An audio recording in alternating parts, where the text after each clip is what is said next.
అందరికీ నమస్కారం. సమయం లేదు, జస్ట్ 2 నిమిషాలే. గద్దర్ గారి చివరి రోజుల్లో ఆయన ఆలోచన చేసింది కొత్త పార్టీ పెట్టాలి అని, అంతేనా? కొత్త పార్టీ పెట్టాలని ఆలోచన చేశారు గద్దర్ గారు.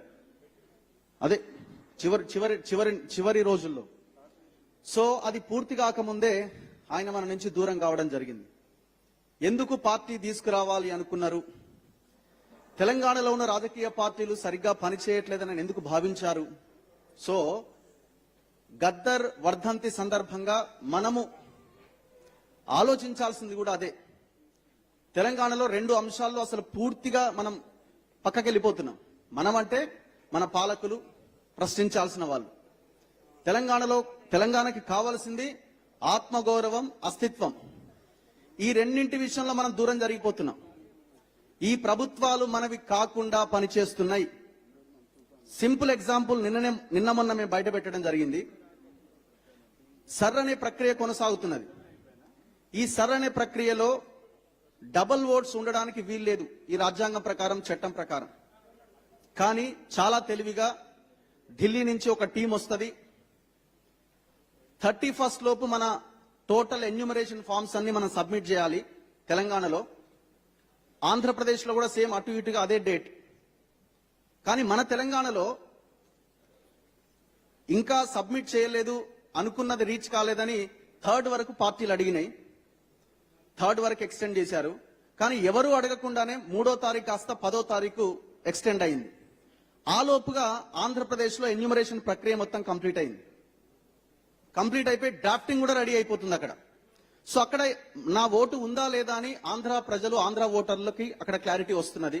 ఇమీడియట్ గా వాళ్ళు ఇక్కడ కూడా అప్లై చేసుకోవడానికి అవకాశం ఉన్నది.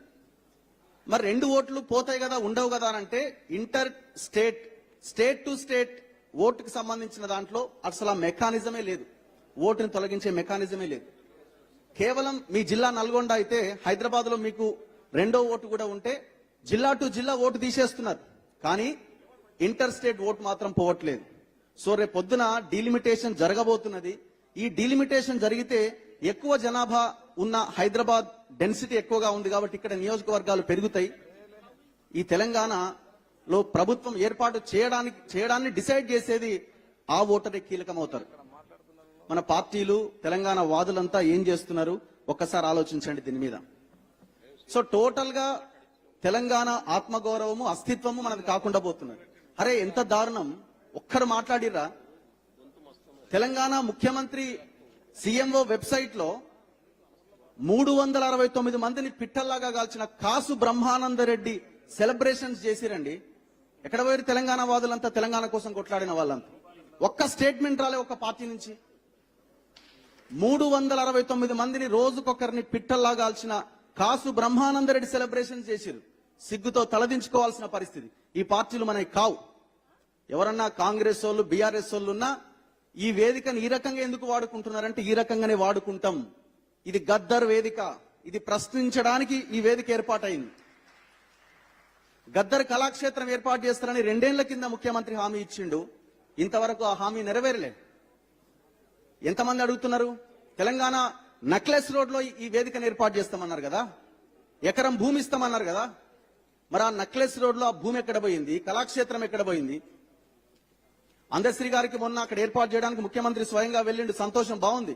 మరి గద్దర్ కళాక్షేత్రం సంగతి ఏంది? ఎవరు అడగాలి? గద్దర్ ఫౌండేషన్ ఆధ్వర్యంలో ఇవ్వడం మీకు ఇష్టం లేదా? ప్రభుత్వం ఏర్పాటు చేయండి. అసలు ఏ రకంగా ఏర్పాటు చేస్తారో క్లారిటీ ఇవ్వండి. పివి నరసింహారావుకు ఉంటది, ఎన్టీ రామారావుకు ఉంటది, గద్దర్కి ఎందుకు ఉండొద్దు? మన తెలంగాణ కదా ఇది, మన గద్దర్ కదా. సో దీని గురించి చాలా గట్టిగా ప్రశ్నించాల్సిన అవసరం ఉన్నది. రాబోయే రోజుల్లో పోరాటం, తెలంగాణ వాదం, సామాజిక న్యాయం, ఈ 2 అంశాలు తెలంగాణలో పోరాటం జరగాల్సిన అంశాలు. ఈ రెండింటితోనే ఎలక్షన్ జరగబోతున్నది. తెలంగాణ అని ఉన్న పార్టీలు, తెలంగాణ ఇచ్చినమన్న పార్టీలు, తెచ్చినమన్న పార్టీలు, అన్ని పార్టీలు ఇవి మనకి కాకుండా పోయినాయి. గద్దర్ ఆశయం ఒకటే, రాబోయే రోజుల్లో పార్టీ రావాల్సిందే, ప్రత్యామ్నాయం రావాల్సిందే. అది తెలంగాణ సోయితో ఉన్న ప్రత్యామ్నాయం రావాలి. సో తెలంగాణ సోయితో ఉన్న ప్రత్యామ్నాయం ఎవరి నుంచి వస్తుంది? లీడర్ ఎక్కడున్నాడనే క్వశ్చన్ చాలా మందికి రావచ్చు. ఆటోమేటిక్ గా వస్తుంది. ప్రజలను అవేర్నెస్ తీసుకొద్దాం. పార్టీలు పెట్టాలంటే పైసలు కావాలి, పార్టీలు పెట్టాలంటే జనం కావాలి, ఎక్కడి నుంచి వస్తారు? ఇది సాధ్యమయ్యేదా? 2 నెలల ఎలక్షన్స్ ఉన్నాయి కదా. ప్రజల్లో ఆ చైతన్యం వచ్చినప్పుడు, ప్రజలు ఆ పార్టీ రావాలని బలంగా కోరుకున్నప్పుడు ఆటోమేటిక్ గా ఎవరో ఒక నాయకుడు బయటకు వస్తాడు.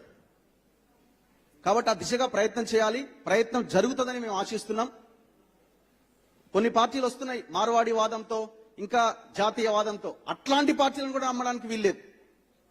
వాళ్ళు మొత్తం తెలంగాణని కబలించడానికే వస్తున్నారు ఈ రాష్ట్రంలో ఉన్న పార్టీలని. ఏ మాత్రం మనం అలసత్వంగా ఉన్నా మన ఆత్మగౌరవానికి, మన అస్తిత్వానికి భారీ దెబ్బ పడబోతున్నది. హైదరాబాద్ మనది కాకుండా పోతున్నది. ఇది కనుక ఆలోచించకపోతే మన పిల్లలకు మనమే ఊరేసినట్టు, మన పిల్లల చావులకి మనమే బాండ్ పేపర్ మీద రాసి మనం చంపుకున్నట్టు.